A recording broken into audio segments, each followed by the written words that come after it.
Chapter 3 coal and petroleum. हम आगे इसके कोल और पेट्रोलियम का फॉर्मेशन और उसका डिटेल जो भी था वो पढ़ चुके हैं। अभी यहाँ पे आज करेंगे रिफाइनिंग ऑफ पेट्रोलियम। तो पेट्रोलियम का रिफाइनिंग माने जो पेट्रोलियम क्रूड ऑयल सबसे पहले हमें जमीन में से मिलता है, that is black colour oil, जो डायरेक्टली कहीं पे भी यूज नहीं हो सकता है। तो पेट्रोलियम एक्चुअली मिक्सचर होता है petroleum gas, petrol, diesel, lubricating oil और बहुत सारी चीजों का।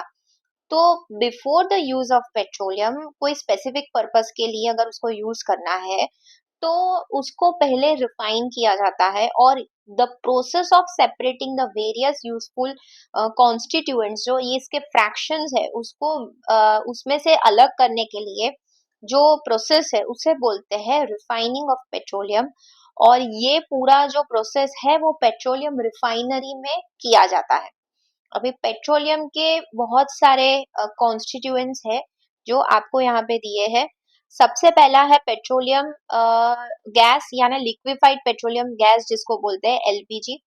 और उसका यूज है हमें पता ही है, fuel for home and industry, cooking purpose के लिए, या फिर कोई ऐसी जगह जहाँ पे कहीं पे इंडक्शन मतलब गैस करना हो बर्न तब।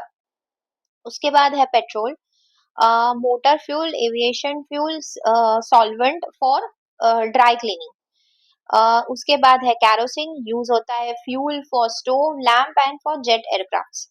जो सारे के सारे यूजेस है उसमें एक दो यूजेस ऐसे हैं जो यूनिक है हर एक में। जैसे कैरोसिन में देख ले तो एयरक्राफ्ट, जेट एयरक्राफ्ट में यूज होता है, फिर पेट्रोल यूज होता है ड्राई क्लीनिंग में एज ए सॉल्वेंट। तो ये सारे जो एक्स्ट्रा ऑर्डिनरी यूज होते हैं वो हमें याद रखने हैं, ताकि कहीं पे अगर और क्वेश्चन आता है तो हम वहां पे ऐसे आंसर्स मतलब कंफ्यूज ना हो जाए उस टाइम पे। डीजल यूज होता है fuel for heavy motor vehicles, electric generator. Lubricating oil use होता है ल्यूब्रिकेशन के लिए। पैराफिन वैक्स यूज होता है ऑइंटमेंट, कैंडल्स और वैसलीन के लिए। और विटामिनस यूज होता है पेंट एंड रोड सरफेसिंग के लिए। तो ये हो गया हमारा रिफाइनिंग। और ये यूज हो मतलब कहाँ पे परफॉर्म होता है, पेट्रोलियम रिफाइनरीज में। और जो सबसे पहले पेट्रोल हमें मिला था माने पेट्रोलियम ऑयल, वो हमें सबसे पहला ऑयल वेल जहाँ पे ड्रिल हुआ था वो था यूएसए में 1859 में। और उसके बाद 1867 में आसाम में हुआ था। ये दोनों के ईयर्स, जगह और ये सब आपको याद रखना है। इसके अलावा इंडिया में अभी ऑयल असम, गुजरात, मुंबई और बहुत सारी जगह पे, जैसे river basin of Godavari and Krishna है, वहां पे भी है। तो ये सारी जगह आपको याद रखनी है, ये मोस्ट इम्पोर्टेंट। छोटे छोटे जो टॉपिक्स होते हैं, छोटे छोटे आंसर्स होते हैं, वो इम्पोर्टेंट इसलिए होते हैं कि वो ट्विस्ट करके पूछे जा सकते हैं, या फिर वन मार्कर क्वेश्चंस में। देखिए पूरा पेपर क्या होता है, एकदम इजी होता है, जिसमें कोई ऐसा कुछ कहीं पे होता नहीं है।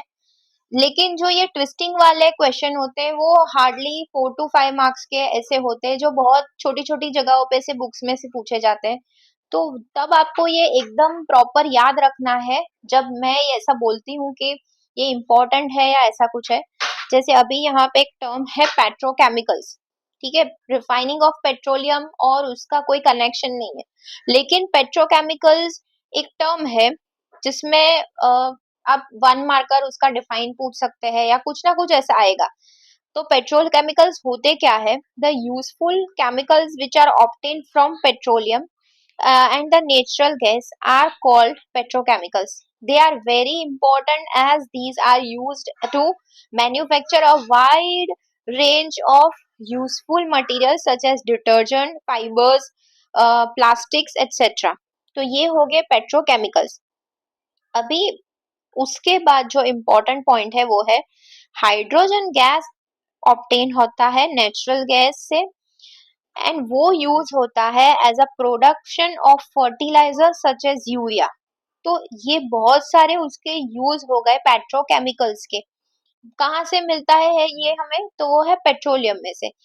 इसी वजह से पेट्रोलियम के इसी इम्पोर्टेंट कमर्शियल यूज की वजह से उसको ब्लैक गोल्ड भी कहा जा सकता है।